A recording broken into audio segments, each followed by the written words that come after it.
It's $125. When they were putting the light in. If you watch, how much? $120. If you mess it up, I appreciate getting in that. Sure. I have to fix it. $200. I bet they did too. Yeah. Well, your daughter was like, I don't know what. It's an adventure.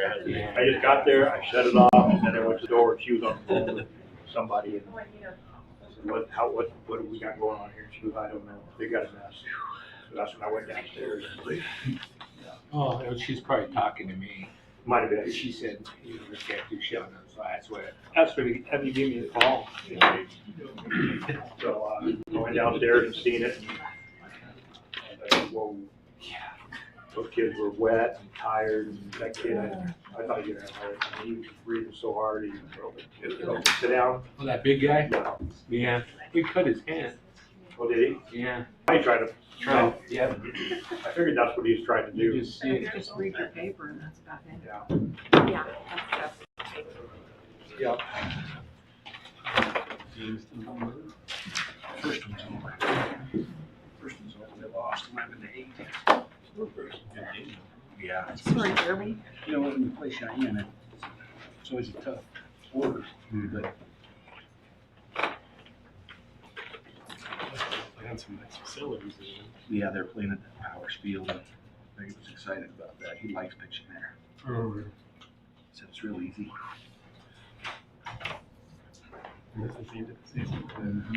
Last year tonight, tournament starts. That sinking. Did the other? Yeah. On the 19th. They're seated first, and it's here. Turns 17U. Because the Southeast team only had one team qualify. There were 4 teams that had drew one to go, so. Which I mean, give them a good experience. Hey, Jeremy, before we get started, Yes. I'm gonna put you on section D. What do you want me to call it? I mean, Just, Jeremy Haroldson. Just Impact Ministries. Yep. Impact Ministries? Yep. Okay. That'd be awesome. Sorry, go ahead, I didn't mean to interrupt. No, you're fine. And you said section what? Section D. E. Okay, thank you. You'll be number 3 under section D. Thank you.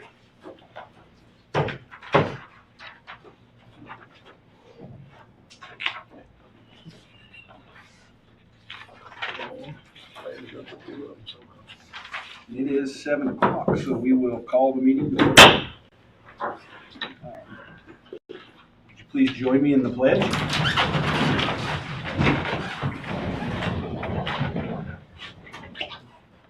I pledge allegiance to the flag of the United States of America and to the republic for which it stands, one nation, under God, indivisible, with liberty and justice for all.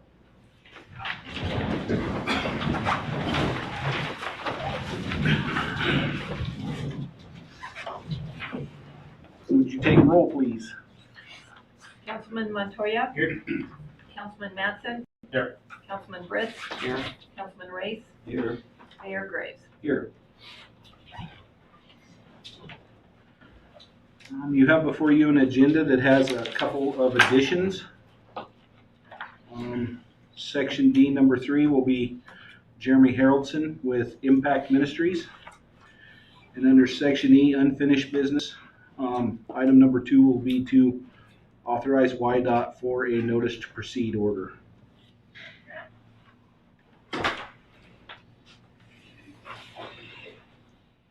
And with those changes, I would entertain a motion to approve the agenda as amended.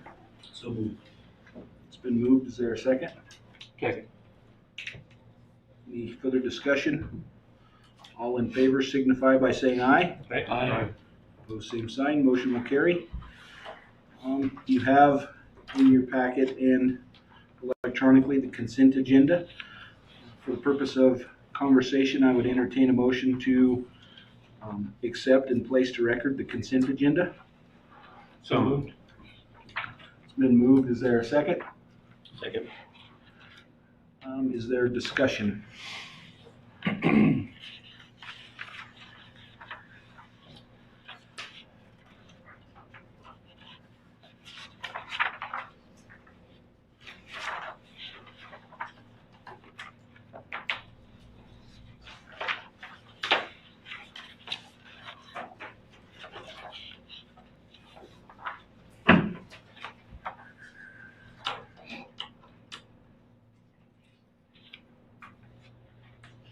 I did have a question on the Platte County Parks and Recreation.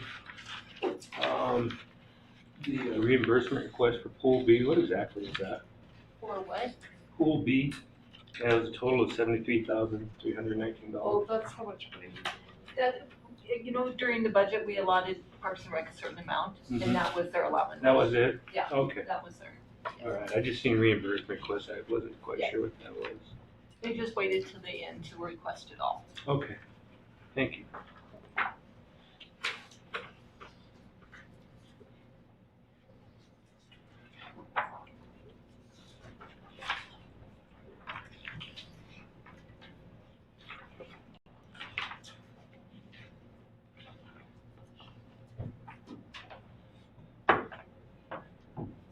I see you sneak in there, Chief Glass, and everything in good working order. I mean, Regarding, just, I mean, with the worry of firefighting coming up, you guys, I mean, you got good volunteers and things are in good shape if there's a yeah, I think call to we're, action. we're in pretty good shape. Good, I just was, We're also taking possession of a new tender next week that the district purchased, so that'll actually increase our capability a little bit right now by 1,000 gallons of water, so over what our current standard is, so it'll be a good thing. I seen your old one rolled today. Well, that one's still gonna be around.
Is there any further discussion?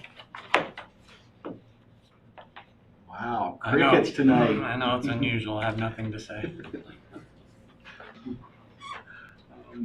Hearing none, all in favor signify by saying aye.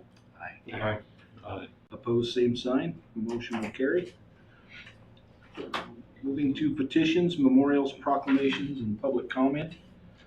Item number 1 is the Wyoming Community Gas, and we have Brianna and Lorraine here to give us some good news.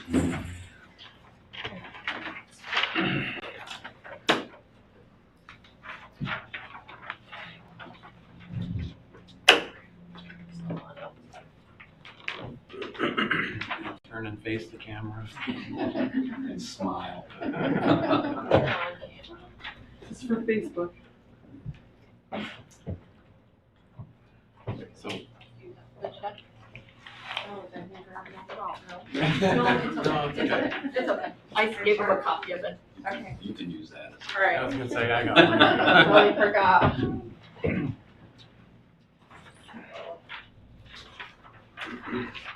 All right, so basically, every year we try to get as many people enrolled with Wyoming Community Gas as we can. We're one of the member communities. And we do that because Wyoming Community Gas gives back to our community. We put that money towards things that we wouldn't normally be able to afford, park projects, the part of the dog park, part of the mini golf course. So that's why we work so hard at that. This contribution is from the 2020 numbers, and we came in 6th out of 24 member communities, only beat being beat by 5 much larger population bases like Rollins, Laramie, Douglas, Irvington, and Torrington. So the total amount of the check that we received for 2020 is $10,266.20, which is $153.22 more than last year. Now it doesn't seem like much, but in Wheatland, 48% of Wheatland signs up for Wyoming Community Gas, so a good portion of our community chooses them. And then Wyoming Community Gas also offers gift cards as a thank you. So, but yeah, we really like working with them. I would just like to take a minute and thank you guys for your dedicated time management to that project and seeing that number continually trend upwards. That's great. Thank you for your service and dedication to the cause. So the 2021 amount will be just a little bit less. It's supposed to be more because we signed up more people, but with their budget amendments, it wound up being a little bit less. So just a heads up. We had more numbers, but a little bit less money. Not much. And Mayor, I would like to personally thank them too, because the two of them are dedicated to it. I think they enjoy it and they handle it. Tabitha and I don't have to worry about one single thing. We just pass it off to them and they Just take do care it. of the program. And we appreciate that. Yes. Thank you for the time. Appreciate that. If you ever just don't want to worry about the enrollment part, just bring us your stuff and we'll get you all set up. It's pretty fast. Very good. We had a customer that had 14 accounts and we did it like that. And then he got $1,400 gift cards. No, Yeah, so try to make it easy. good for you.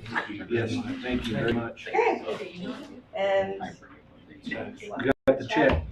Always stand up. Yep. Yeah. Thank you, Wolf. thank you.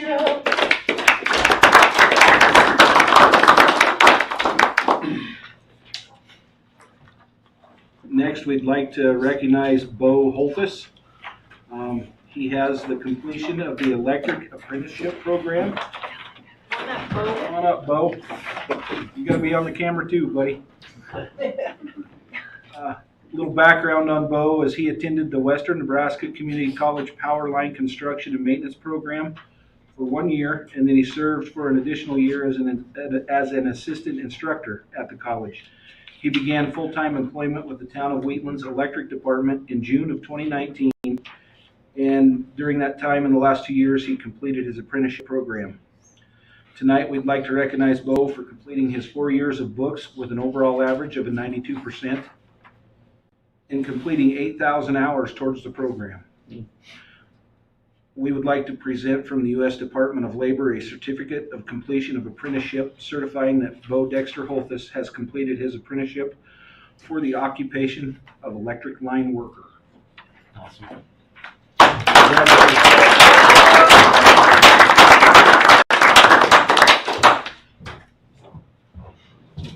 There's your certificate and congratulations. Thank you. Now just hold the pose and smile. I got it. Thank you. Thanks, Bo.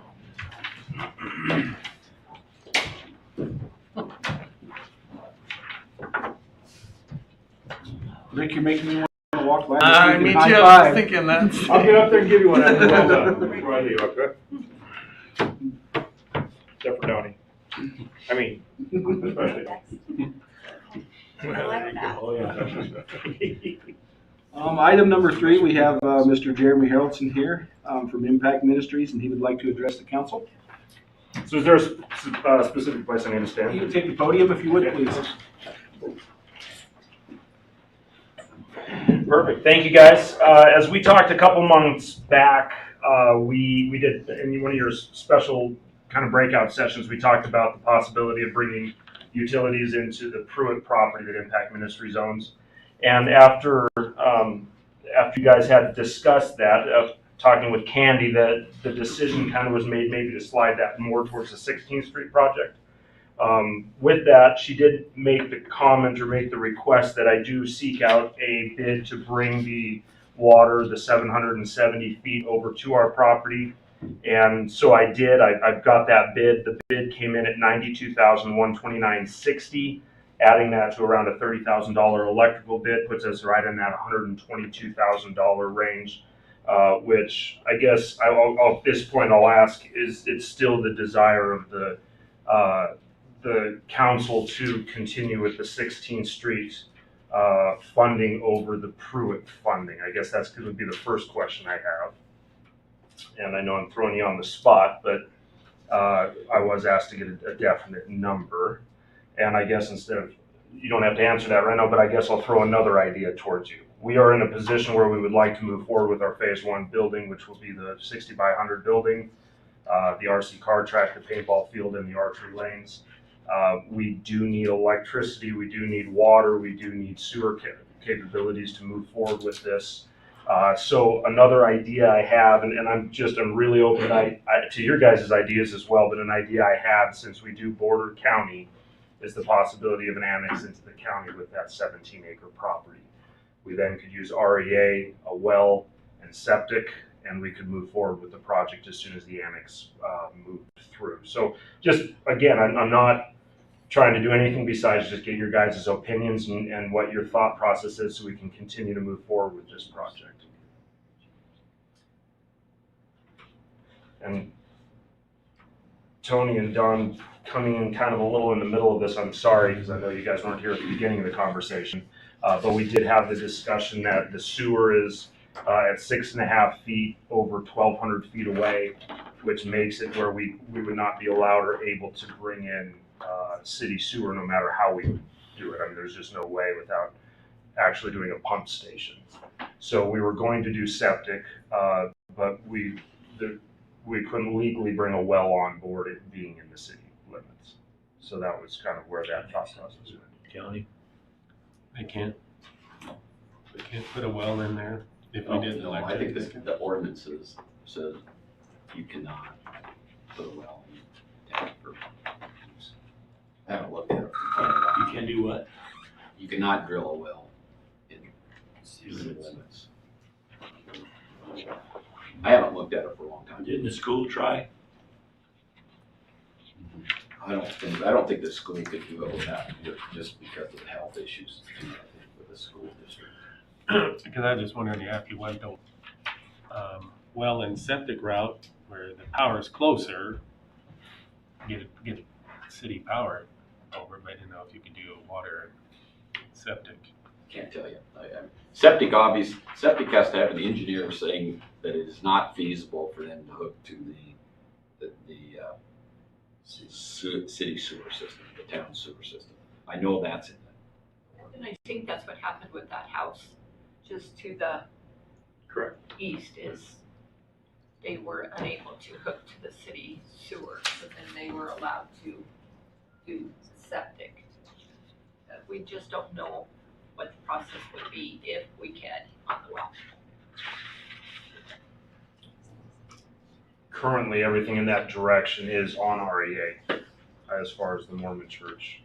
We do have pole and transformer on the edge of our property currently. So, I mean, as much as I would rather be on you guys, that is there already, so we could tie in and we could trench it. So, again, I guess it just really comes down to the concept of if we don't think at this time it's feasible to bring utilities to edge of property, would it be feasible to look at we do share an outer boundary on the county, if it would be feasible for an annex into the county so we could move forward with the project, I guess was really the question. It's always feasible to de-annex. You just have to go through the necessary process. Okay.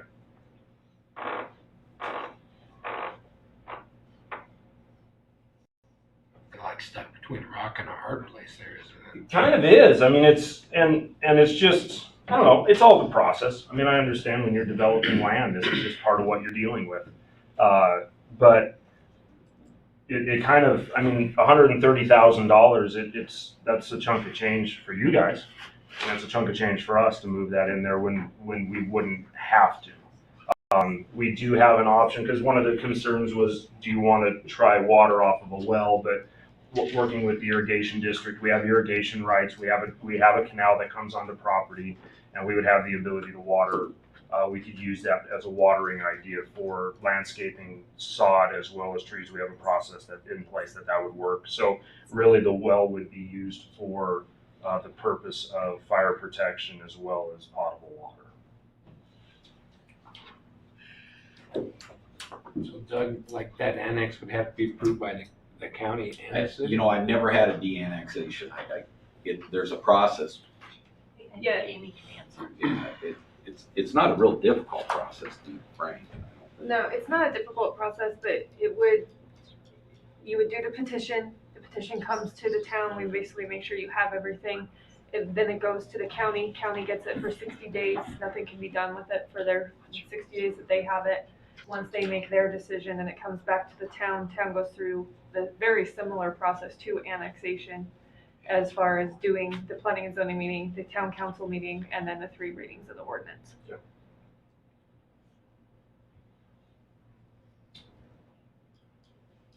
So I guess the question is, are you guys, I mean, because I really want to honor you guys and your position as the council. I don't want to move out of turn, but at the same time, if it's something that can't be afforded in this moment to move the city utilities into that position, then I probably will move forward with the annexation so we can use the county's platform of utility basis. So there's no misunderstanding. Normally, the city doesn't pay for the utilities to get to your property. It's the developer that does that. So even if it's moving on the city's side, so like, That's like saying if I wanted to annex something clear out here and it touches the town, I'd have to pay for those utilities all the way. A good example is like Norv Olin did the Sinclair station, clear out there. He paid for all of that when he annexed that into the town. Okay. I mean, I hate to tell you. No, that's fine. Just so the council understands, I've never known us to extend our water lines into an area that somebody wants to develop themselves. I mean, So what, if you don't mind, what about over on Wyo Road and that, when they extended those? I think that was a grant so we could have a looped Yeah, line. Perfect. Okay. Well, I mean, I guess at this point, I'm still gonna, if you guys are okay with it, I'll still move forward with the concept of separating this off so we can continue to move forward with the project. Is there, and I want your guys' opinions. I'm wanting an open conversation on this. Is there any benefit? What other benefit to getting let's say the water? Does that help us loop to some other? You'd have to go all the way to West Walnut. You have to go down through it. So.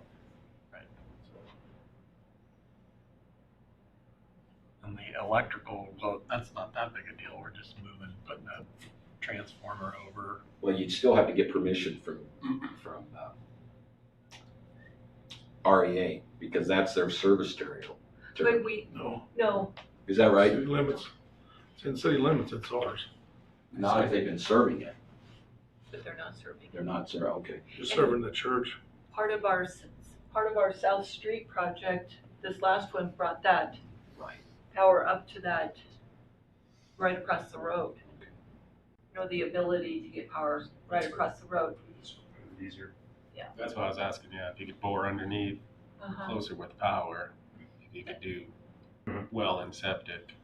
Because that's in place, I think Ken gave me an estimate that it would be like $30,000 to get it underneath South Street to his property line. And then up to, because it's not, where we cross is not actually on your property, it's on the neighbor's property, so we have to go.